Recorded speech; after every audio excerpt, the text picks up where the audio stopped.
here, and we could be in for a quick 2-0 if SANDBOX is not prepared to respond to that map strength. Absolutely. Now, the one thing to highlight here for the Soniqs when it comes to Oregon, they don't have a positive win rate when it comes to it in the moment, but as you were saying, the big question mark when it comes to this series is what happens on Villa. They've banned it 12 times in recent history. They haven't played it a single time. You and I have no idea what they bring to the table when it comes to this map, so should definitely be an interesting one, but we have to cross that bridge when we get there, folks. We're going to start things off with Oregon. SANDBOX will take out Flores as well as Malusi. Some pretty unique bans for this one. Potentially going to be some really interesting stuff over the course of this series, but so far for the Oregon bans, everything making perfect sense. Flores, again, a massive proponent to clearing out utility in the current meta. Malusi, fairly annoying specifically on this map with the Banshees, and a fairly comfortable roamer pick for a lot of our defending teams as well. You can see the same thing for Valkyrie. She's been the pick of the litter for the defender meta at this point in terms of go-to bans, so she will be removed. That is going to leave a few interesting upwards, most notably Mira in the pool for the defensive side, though, so Soniqs will actually be able to potentially abuse those quite a bit in a few of these sites, such as specifically the basement there, giving them easier access from, for instance, the internal laundry closet or over towards freezer as well, to be able to swing that and prevent easy pushes from SANDBOX here in the first half. This is going to be extremely interesting when it comes to SANDBOX's strategy into Oregon, especially with these bans coming through. This is going to allow the offense to do quite a bit towards the defense. The big thing right now is obviously they did hinder themselves with this Flores ban coming in, but that's more towards the Soniqs and how NA likes to play Oregon around those Rotero drones, being able to get into the deployable shields and get rid of light. A lot of those hard-to-reach areas like elbow downstairs, for instance. So they're going to have to try and find a different way to do that. We should see a stacking of nades here. SANDBOX isn't going to bring as many as we're used to seeing over on our side of the pond, but definitely still going to have some options here to be able to deal with those. We're going to be headed downstairs first here, so we're going to be looking to Super to step up inside of elbow. Had some struggles the last time here on Oregon basement with allowing those Rotero drones through, but luckily enough, once again, Flores not on the board, so won't have to worry about that all too much. Yep, absolutely the case. It's going to be other forms of utility clear that will need to come in here for SANDBOX if they want to try and get rid of that. And in this case, it's primarily going to be nades as well as those Twitch drones doing the work for them, considering the lineup they've brought to the table. No sledge being brought to the team either. Instead, Envy's going to bring in the Buck this time around here to be able to shoot things out from up on top if necessary, and possibly at range if they need to pull off some soft destruction as well. Aside from that, though, it is a comp you would generally expect to see here for trying to take on plenty of the sites here on Oregon, so we'll take a look at what exactly and how exactly they're going to use it as they're now spawned out on the board. No surprises as far as the Sonic composition is concerned as well, pretty much exactly what we expected. There's that mirror window I was mentioning before, and we noticed that she didn't get banned out, and as well the second one inside of the internal closet too. Absolutely. It's going to make things very complicated when it comes to the freezer laundry take, so we should be seeing SANDBOX prioritize the back end here through construction. Obviously, the Soniqs going to have utility stacked abound to make sure that nothing goes wrong inside of this area. But speaking of things going wrong, SANDBOX Gaming not having the greatest start to this LAN, especially for NV Taylor's case. We usually expect quite a bit out of him, especially given the fact that they ended up finishing first in APAC North with him at the helm. This LAN so far, he's kind of fallen off just a little bit, but it's something that apparently Static and Shyall can't handle, as they have actually been able to convince us that there is a run that they could possibly make here. So heavy emphasis on the drone work, obviously, for this first minute of play from SANDBOX. Not much resistance coming up either. Soniqs just playing into a typical bunker, so that's going to be the good 66% or however much of the map control going directly into the hands of SANDBOX once they confirm it via their drones, and now they can use this last 2 minutes to focus entirely on trying to clear out the setup. They're going to notice how quickly, though, and how aggressively Soniqs are trying to hold on to freezer control, so SANDBOX will have to think twice about their approach to that one before venturing downstairs. Again, the first player to try and put themselves in position to do that, I believe Static gets a few bullets sent back his way and immediately turns tail to investigate that a bit further before trying it again. Well, it's the simple bare necessities of Oregon. Work through this mid-floor, start to get these hatches open, control the stairwells, and make sure that the Soniqs can't try and rotate out of sight. But that seldom happens when it comes to the basement in the first place. SANDBOX will get control of meeting and start working on this hatch for Harper's sake. And for her sake, I really do hope that today is a better day. Currently -20 on his KD spread, so really need to see him come through in a convincing way. So right now for SANDBOX, as we talked about previously, that front end is actually going to be quite complex in order to attack at the moment, so they're going to go for the construction take instead. So waiting this out over here by Pillar. Going to get spotted by a drone in exposed position also, so have to be very careful about how he proceeds. As other drone is going to go down to reconfirm where he is one more time. He's going to get chucked a lifeline here, a magnet going onto the corner that you guys just saw there. That's going to eat up a nade. Eventually here, potentially being thrown in by Someone from the SANDBOX side, and I'll have Yeti to thank for that. Yeti will be supporting in more than one way as well here. He'll take up position for the pixel peek on those stairs so that Rexen can focus, for the most part, entirely on this construction play. And on top of this, I mean, we're down to 30 seconds, and you can see here the Soniqs have now reached a time point where Super can just burn out the remaining time with those Toxic Babes. One's going to go away. They'll throw one more in, but Shael is able to make the transition in the meanwhile. He's going to play through the smoke, and Super cannot hold. He's not expecting the play to come through. Yeti does exchange that back out against Harper. And as we come down to the last 15 seconds, SANDBOX need to make some forward push. Static nearly taking out his teammate there, but another one-for-one exchange goes out. Shael also down on top of that one, but Static with an important pick against Rexen. Static forced into the site though, and there's just no time left, so the Soniqs hold on quite easily and take control of the opening round. Yeah, great patience game there from the Soniqs, but just not really getting the ball rolling on the offense there. A little too late, I would say. Able to get the hatches open, but they definitely didn't know what was going on inside of the laundry space till a little bit too late there, and that's when they make the adjustment over towards the construction side, but not able to get through in a very convincing way. I mean, Shael's going to be the first one to make a move here, and he's pushing through the smoke at about 18 seconds. That's not really going to give you enough time to get any information inside of sight and start to look for some convincing picks to get a plant down. So, just going through the motions here for the Soniqs now. No issues whatsoever with their hold in the basement.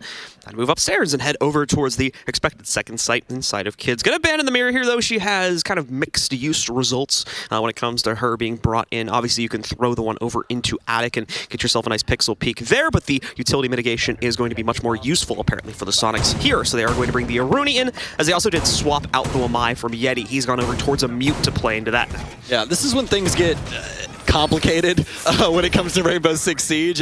Yeah, Mira is one of the most impactful operators you could possibly bring on defense, but the way that she applies herself to different sites isn't always the greatest, and this just so happens to be one of those sites. Obviously, we can see her used in some place like the dorm space, but past that, you're not going to see really anything else that makes it to where Mira feels good in this area. So instead, they'd rather bring the utility mitigation like you were talking about. I really like the laser gate pick here, and I think it overall is really going to help them up against SANDBOX because they're not clearing utility at all right now. It's a very forceful front from them, but again, on that load time execute, as long as they can adjust their pacing, I think they've got a chance to pick up some rounds early. All right, so let's take a look here how Soniqs will try to venture out and maintain control here. It is important to note, we didn't even touch on this actually during our ban phase, that Thatcher was left in play. So Shael going to be able to bring that in for the first time this game, and we'll see how much easier that makes the job of clearing out utility here for SANDBOX, considering they struggled pretty heavily with that, or more specifically just dealing with the first layer of defense that Soniqs had built up with both their players and forms of utility. So as so much time was wasted out, and they didn't really have a good plan seemingly to get past that, had to run right through it. We saw one player actually just eating the laser gate damage, for instance, in the dying seconds of the round there. So let's see, hopefully bringing the Thatcher in alleviates that pain a little bit. And luckily enough for SANDBOX, every piece of utility Soniqs bringing to the board is affected by those EMPs. So they'll be able to get open any walls or dispatch of any ADSs that they see fit.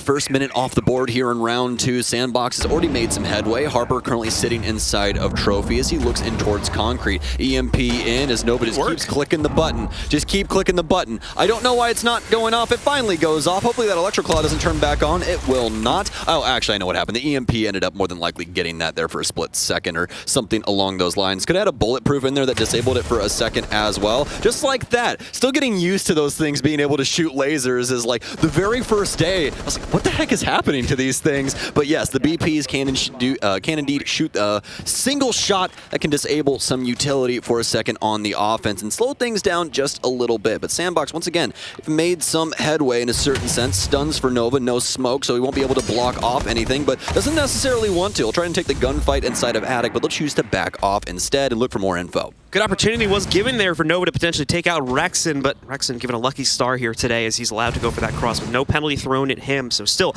no entries being found so far here for SANDBOX, starting to put some presence over towards the big window as well. But once again, Laser Gate blocking that access point off, so they will have to dump a flash or a nade here, be able to work their way past it. Thankfully, they do have plenty of that. The big issue for Invitational over towards there is he is a little bit on his lonesome. There was a flank being lined up from Yeti over towards Small Tower, but he's abandoned that. However, he can still make some big impact as he's going to be roaming up through Yellow Hall right now and could creep right up behind Static's position if he's not careful and not watching out for it. Shael starts things out well for the team. team, but in comes that flank from Yeti as he shuts down Static. Plant still going off without too much of an issue, though, as Shael picks up a second now against Kansan also, and the plant goes down seemingly without much issue here for SANDBOX. They take it, however, Yeti from down below on top of Super, suddenly it's flipped on its head, as Nova's suddenly the only one left for SANDBOX, trying to fight in a 1v3 here, has a good pre-fire to catch Super as soon as he runs out, but the next two gonna be tough. Soniqs looking to use this time bank as well, and they still have plenty of it, 25 seconds remaining, so they will certainly get the counter defuse and a second round to top it off.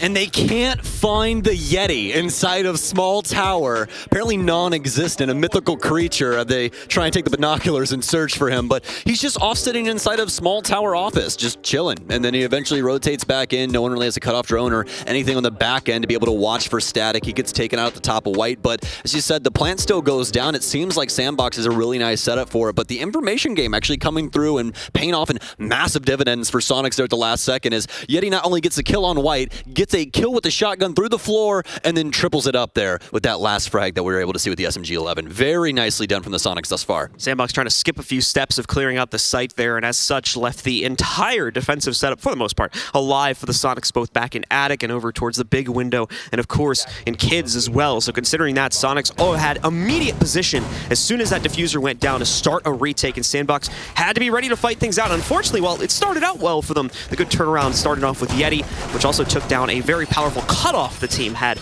made it a lot easier for the rest of the Soniqs to swarm the hold inside of Billiards and eventually retake the site. Yeah, White Stairs is paramount to that situation there. As long as he's able to hold that, the Dorms player is practically locked in as long as you have Attic locked down as well from the closet area. And we also saw that SANDBOX really wasn't applying any pressure over towards the Attic wall side on Big Tower, so they were mostly just trying to rock the cross there for Trophy as well as just the standard lanes you'd run from the two other spaces inside of the closet and top White. So Yeti playing spoils in a lot of different ways to that round. SANDBOX is going to have to be better about making sure to search the map and see what Soniqs want to do on these extended realms, because for that instance right there, Yeti literally has zero utility around him. He's just sitting in office and that's about it. Yep, and the failure to check or further investigate that from SANDBOX ends up costing them heftily, as they did have powerful positions aside from that. It's mostly more into prep phase than it is anything. We just didn't really see any early information over towards that side of the map. And with Static inside of that, space, and them knowing more than likely that that's going to be the strategy, they definitely should have had early intel on where the positioning of any members could have possibly been on that side of the map. But again, that's one thing for you guys to learn at home and one for them to make an adjustment on. So we'll have to see what they can do with round 3. All right, so let's see here how SANDBOX will once again look to proceed forward.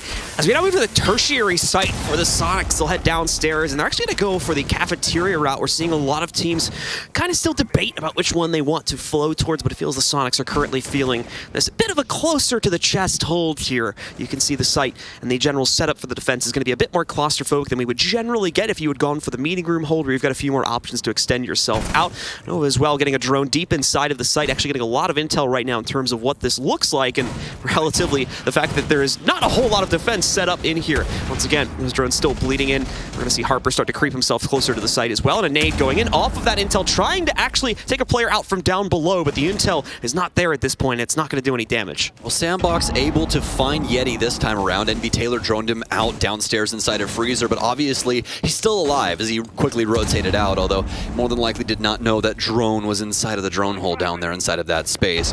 Minute and 10 seconds remaining now for SBXG to get moving here. Static with the prone angle, so creep up on the Dorms, but it's Kansan to strike first onto Nova. That's going to be the Thermite with the case down inside of Small Tower. Something has to give here for SANDBOX as they're trying to strike true, but it's Soniqs all the way here as they'll take down yet another body, but not before Super falls. NV catches the player moving down White Stairs, but is going to be unable to do anything about it at this point. Not a whole lot of damage connecting onto it. Static downed out by that Nitro.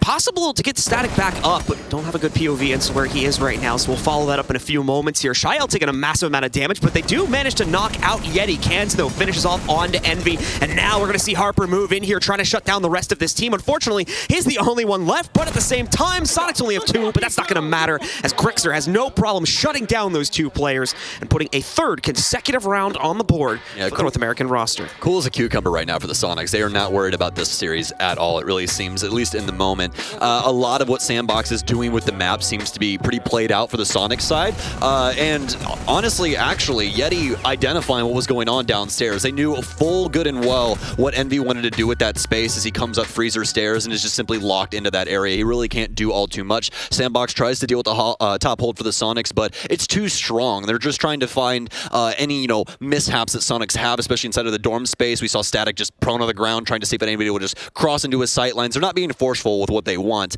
And that's the thing, guys. This is a rule for life. If you want something, you have to take it. There is no, I'm just going to sit on my hands and hope that somebody gives it to me, especially in the game of Rainbow Six Siege. So let's see here now. If Sonics can continue to find more and more success, as now we're just going to be repeating the same exact sites the Sonics already ran for the first 3 rounds. Is back into the basement, bringing a mirror back into the fold as well, obviously, as that worked out quite well for them. Immediately fended off most, if not all, the pressure we were going to get from the Freezer side. SANDBOX never even really tried to reattempt to put pressure down there, leaving them only with the usual construction and stairs push, where again, the Sonics already had a solid setup to fend that off. A massive time sink ended up working out in the favor of the Sonics, and SANDBOX had no choice but to just force themselves into the site, where it went pretty much as you'd expect, and the Sonics took full control. SB have got to stop the bleeding here, John. Look at this scoreboard right now. This is not a sight for anybody at home that is rooting for SB that you would want to see. Envy Taylor 0-2 currently, Harper 0-3, and that's with him once again being -20 at the start of this game, so -23 at the LAN in the current moment, and it's just very, very rough. Either way, Sonics playing pretty well right now. I'm assuming that we're more than likely not going to see the push go down the same way inside of Elbow. Even if we do see the smoke come out, Super should be very prepared for someone pushing this time around. More than likely have the shotgun out and just play it close to the shield. SB, though, will be taking control of the mid-floor now, getting some drones set up around the space, while Shia will move out towards Cons, Rexon, and the rest of the Sonics in the exact same positions that we saw them in the previous time. Yeah, it's just literally the rerun right now here, so it's up to SANDBOX to try and speed this up a little bit, and as well, get better clearance of the utility. Operator lineup, though, still going to look very similar to the last time that this was attempted, so no changes in that department. Just going to need to try and find other ways to work themselves in and find ways to clear this out. Looking like Shio already, actually, no, it does still have one on the field there in terms of the Twitch drones. That's the easiest piece of utility clearance they do have, but it's going to be very hard to sneak it in anywhere close to the basement. We do see it going for a run right now over towards construction, and we'll see what he might be able to get, as Super's going to be around the corner, and yeah, pretty much immediately denies the push from that. So very little impact going to be found, at least from the first Twitch drone. Oh, man. And the second also being found as well. No utility going to be deleted by those Twitch drones. This is super difficult right now for SB. The utility is being bled out, which makes things even more difficult as the Sonics have everything built up down low. Neither of those Twitch drones hitting their mark. They won't be able to get rid of ADSs or any Wamai discs. Yep. Also, Yeti making an adjustment here. This is what I wanted to see from him, is some of their Oregons, he was getting punished in this position from nades, and he just didn't have a disc around the space to be able to save him. It was over more towards the stairwell and inside of the freezer hallway instead of around that pillar space that he likes to play in this position. So much better utility management for him, and that's more than likely one getting caught by that disc that could have caught Yeti off guard, and yes, that's exactly what is going to happen. That's actually something that we saw inside of their game against OXG, where he ended up getting blown sky high here as he took control of pillar. But now for SANDBOX, we're back into the exact same situation. It's 44 seconds, they have no pressure onto the site, and they're waiting for the Sonics to make a mistake. Super going to start dumping the gas as well here, since we've reached the time point where he can do so. There will be about 20 seconds remaining by the time it goes out, but so far they're actually evenly traded. Super with an important pick, though, and it stays even as Harper gets himself a second for the SANDBOX roster, putting it into a 3v3. Envy Taylor incredibly low and now down with another teammate. He's the only one left, in fact, as Yeti finds 2 additional kills for a double on the round. Envy with some control in from construction, but that is it. And with only 15 seconds left, he does have case control, yes, but this 1v3 is going to be so tough to try and win out here. Get the skeleton key opening on the site, just looking for any type of swing or safe path, but it's not going to happen. He's going to sit this one out, just pad the stats a bit, avoid an extra death, and give another round over to the Sonics. Yeah, it's tense to me that we're going to see SANDBOX do anything up against the Sonics here on this map. And the rough thing is that this is SANDBOX choice. We're going to walk into the second map on Villa, and that's where the Sonics are more than likely going to dismantle this team. We'll have to see what happens, though. Obviously, there's a lot of adjustments that can happen. One big one happening right now that we haven't seen inside of this lineup the entire time is Finka. Apparently, the attack timeout influencing that a little bit. Finka is the she's probably leading the meta right now, I would say, on the offense. We see her time and time again because of not only the buffs that she provides to the team, but also the fact that you can pick up your teammates across the map, and you have a 100-round drum on that LMG. I mean, what is there not to like about this operator? Oh yeah, by the way, she has frag grenades as well, so what else could you want? The range res actually could prove to be pretty useful here. There's been quite a few situations where SANDBOX lose, especially again on this side too, lose like 1 or 2 players early on and just get them down but not completely taken out, but then through whatever circumstance, whether it was the fact that other members of the team were preoccupied with a different fight or just the player that went down was in a bit of an awkward position, they weren't able to res them back up. So having that insurance policy of the adrenal surge certainly going to hope to keep a few players alive or potentially reinvigorate the squad at some point in the round if they find themselves getting picked early again, as has been the case. That's another part of the Soniqs' performance in their initial match that we didn't get to talk about. Their entry capability on opening kills was absolutely insane versus Empire. They had 2 players at +7, which is a massive lead in terms of your opening kill percentage. And only one that was negative, and it was Rexon at -1. He was 5 and 6 on entry. So that is just ludicrous when it comes down to it. And obviously they're going to be padding those stats inside of this one as well, as they've been time and time again able to pick some people off. Obviously SANDBOX able to get super instead of the first round of the basement, but that literally meant nothing in the long term, as we all know good and well by the score line. SANDBOX will be getting things figured out on the master side. They're looking very similar to what we had seen previously. Got some good droning down low, but obviously Yeti's not going to be on the same play here. Currently instead of Zulu in the hallway here, he's got security popped open. He had it barricaded for a single second there, but instead chooses to play for this because they've recognized that SANDBOX is going for this area. The big thing as of right now is that if they don't have Classroom, this is exactly what's going to happen. Nitro cell underneath, and it's going to get both of them. Nova dead, Thermite gone, Thermite off the thing. You literally can't get the wall open anymore unless you... Well, actually, they don't even have torches, so it doesn't matter.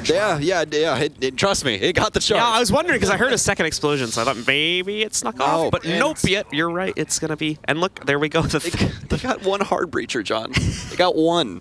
The Thatcher EMP is now expired as well, so no additional way to put any pressure on that wall. And like you said, no additional hard breach. They wouldn't have been able to do it anyway. This is a rough time, to say the least, here at the moment for the members of SANDBOX. I mean, I'll call it for you. This is the round right here. They're not going to be able to clear out Yeti down low in any convincing way at a minute 15. He's been allowed to roam this entire time down low. And honestly, I'm kind of questioning what SANDBOX are doing because this is what Yeti does all the time on this map. He's inside of this space playing kitchen. Not with Mute and a Nitro Cell, but we've seen it time and time again from the Soniqs where they'll have 1 to 2 players down here and possibly try and make a rotation around the map to do something. He should never in any world be allowed to do what he just did. Absolutely the case. So once again, SANDBOX pleading ignorance. The extended setups here from the Soniqs is costing them so many early round situations here, and they're having to fight from the back foot. Now finally Shile comes in. Quick trade being picked up by him. That evens us back out into a 4v4, but look at the time. 40 seconds left here. So good damage done for a frag grenade over towards Kansan, but actually Kansan feels the confidence just stand around there. That's going to be a big mistake from him, as Envy Taylor does have piercing through the wall now and is able to just shoot through it to take him out. Another nade chucked in. That's going to be a swing and a miss though, but we've got even more frag grenades lined up here. One will be chucked in. Actually, Static doing a little bit of self-damage on that one and not really able to return a whole lot. But either way, they've been able to get the player advantage here into a 4v3. And they're now going to use the Gemini clone to burn out the laser gate, be able to push themselves into the site. Grixer ready to fend off that challenge, not only from White Stairs, but back to White Stairs a second time after he kills the big window player. Soniqs with no problem whatsoever, fending off that attack after they were able to take out the hard breach at the beginning and limit the attacker's options severely. Yeah, SANDBOX making the move that they should have done in the initial time before they had Thermite go for the wall. That was really it. That was the entire round there. So again, super unfortunate for SANDBOX that they're not able to work the map in any convincing way, especially for that mid floor. We really need to see them lean into this intel here, especially with the Gemini up as well. We only saw Static use it once and it was able to clear a laser gate, but again, that was in the dying moments here as they try and clear out White. And with Grixer and the EBR, it's going to be very difficult to try and win that out, especially with the 1.5. You guys saw the pixel he's holding there, and you legitimately only have to hit somebody at 100 HP twice to kill them or at least down them. So things continue to go swimmingly, to say the least, here for the members of the Soniqs. They're going to go right back over here towards Kitchen and Dining and see if they can secure a perfect half. 6 rounds in a row with barely any deaths as well to account for on their player base here. Look at it. It's looking pretty nice for the team at this point, as at worst you're looking at players with 3 deaths there in Rexon's case, and the large majority only with 2 or 1 throughout this half. Yeah, not too big of a deal for the Soniqs right now. Clearly not sweating in the slightest. Going to bring the Mira back for this one. Super will be applying some evil eyes around the space. Not only help with some info, but possibly some denial if it comes down to it. They don't do that much damage, but they'll do enough to be able to annoy someone that's going for a plant.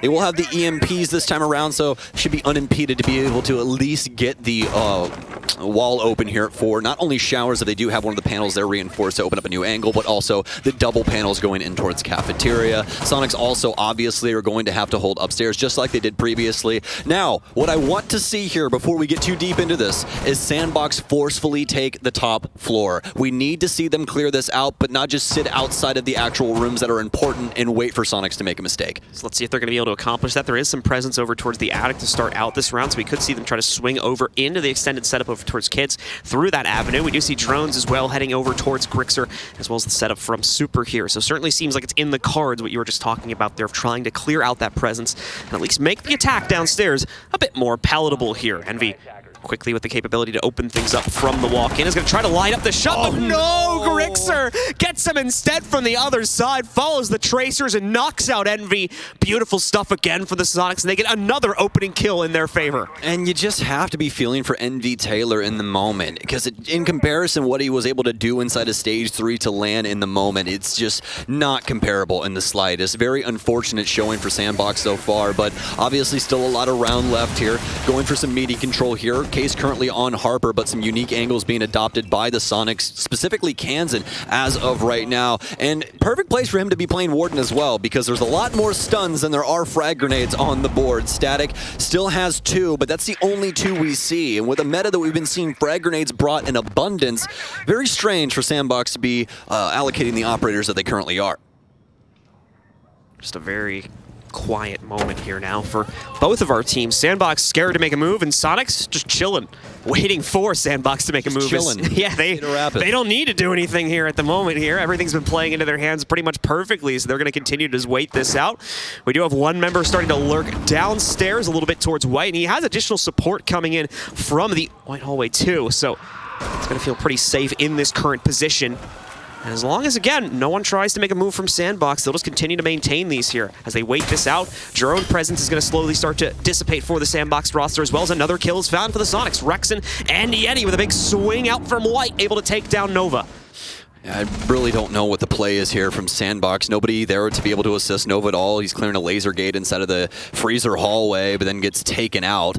Soniqs still have everybody up and alive. Harper's been knowing about Kansan's location there for probably a minute and a half, as Kansan will finally stand up and receive a bullet to the brain. Harper trying to move in through Z. Static with the counter angle here. Has the frag grenade, but won't catch Yeti off guard as he's too quick to the movement as he moves back into the shower. He actually gets behind the shield, and that might have saved his life a little bit there too in terms of the HP being reduced. So nice moves from Yeti, being able to mitigate that one there. Oh, the Nitro. Oh, and they get 2 from it as well, so we're even. But the responses come in because they didn't clear the top side. And we go right back to the point you mentioned at the beginning of the round, where how they weren't going to be able to clear that out. They didn't have much of hope of winning this one. Can't remember a time I was goddamn wrong, man. Come on, I'm just kidding. But no, you know, this is more than likely going to be a pretty clean 7-0 for the Soniqs. I really don't know what SANDBOX does right now. Not a single person really into it on the bench right now. They're kind of talking it out, but the big thing is that we haven't seen an adjustment in a very convincing way. They're going to be headed downstairs here with their own utility mitigation lineup coming along for the ride. This is the exact same lineup that we saw from the Soniqs on their defense. Now, the big thing here is that the Soniqs will more than likely be better at clearing this space. Super going for the 6th pick onto the Ying. This is a big play here, mostly because of the Wamai. Also going to see the Aruni gates go away in favor of a Clash, but that could be quite problematic simply because they have a lot of answers for that. If they get some drone intel early, Kansan will more than likely sit on those concussions until they have to deal with the shield. Ying going to be present here through a 6th pick for the Soniqs as well, so the capability to just completely blind out the Clash and then overwhelm her on top of the rest of the setup is going to be alive and well also here. The Soniqs bring quite the utility spread here to force themselves in as well as, again, a bit more of that ranged utility clear that was kind of lacking on SANDBOX's attacks here that we talked about before. So, for instance, the Zofia going to be able to maybe take some things out from range, and you still bring that usual plethora of nades to knock out things like the laser gates and whatnot here, or the magnets, or in this case, since that'll get swapped out. Yes, indeed, my friend. Invitational going to be on that, and as I've been talking about for most of this, SANDBOX just not in the best straits right now, and it really sucks. Honestly, I'm a pretty big SANDBOX fan. I have been for a long time, ever since they've been with Cloud9, and even before that. I've always been a big supporter of Invitational and what he brings to the table. One of our old guard inside of Rainbow Six Siege at the age of 29 years old, and also having an amazing Stage 3. I really thought that they'd be able to at least show something at SI. Not make it super deep, but at least give some teams some run for their money. But so far, not really good. We'll have to see if the Soniqs can maybe slip up on offense or something and get them back into this Oregon, but it's right on the precipice of a finish. So let's see if the Soniqs can close this out in 7-0 fashion against the SANDBOX roster here. Obviously need to pull it off from the other side of things. Going to be able to spot out the lurk from Invitational, working himself over there towards Kitchen. So he'll have to very quickly turn tail and run back away here. Sorry. The reason I was questioning that is Envy still had 2 discs on his person while on that rotation, so I don't know if he applied his 2 discs earlier or just applied 1. Has his proximity still in his pocket as well, so it just doesn't really seem like they're heads in the game in the moment. Certainly rough to keep yourself in the game considering the rough, to say the least, rounds that have been played out here prior to this point. So trying to center anything they can, but as you said, yeah, the motion detector is still sitting in his pocket here over halfway through the round. He might be trying to wait and see like where the pressure's going to come from and then trying to throw them down, but that's kind of obvious at that point, so he might not even really need them. Well, set them, you know, they're pushing the front end, you set them on whatever the back end is, yeah. Happens to be in that moment, I guess. I mean, if we really want to stretch it here, but, you know, it is what it is. Harper's going to be able to get rid of a drone here as Soniqs continue to start and work their way in towards site, but obviously they've recognized out that this setup is very similar to what they ran on their defense, so we could still see the Soniqs try and go for this plant here. What does Super have in his pocket? He should have smokes, I'm assuming, might have the secondary hard breach. We have been seeing them bring that along for the ride as, well, they don't have a primary hard breacher. Yeti obviously has the torch, but it takes a little while with the torch to get the hatches open, so Super more than likely bringing that secondary hard breach just to apply those to the hatches and make their life a little bit easier. All right, so dying seconds of the round approaching. 45 seconds remaining for the Soniqs to make their transition downstairs.